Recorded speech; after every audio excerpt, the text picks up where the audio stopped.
Nehemia 8 vers 10 sê, moenie te neergedruk wees nie, want die blydskap wat die Here gee, sal julle krag wees. Wanneer ons verskeie struggles in die gesig staar, beteken dit nie dat die Here ons nie meer lief het nie. In hierdie lewe beteken probleme net dat ons nog asemhaal. Enige iets in hierdie wêreld wat die moeite werd is om te besit, vergestryd om dit vas te vat.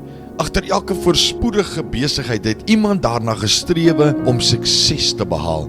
Elke groot kerk het allerlei struikelblokke oorkom. Elke verliefde paartjie het vir hulle huwelik gestry. Elke gelowige het 'n goeie stryd van geloof gestry. Terwyl ons die maklike roete verkies, die pad wat die meeste gereis word, verstaan God dat die stryd is waar ons die krag kry om die blessing te verstaan. Die bou van die geestelike spiere help ons om die krag te verkry om vas te hou aan die dinge wat God ons beloof het. Dis verseker 'n workout. Wanneer ons hom eer en bedank, nog voor ons oorwinning behaal het, ontken ons nie die realiteit van ons situasie nie. Ons vertel die situasie van die realiteit van ons groot God. Sing vir hom in die middel van die storm. Sy vreugde word ons krag, al maak die stryd ons sterker.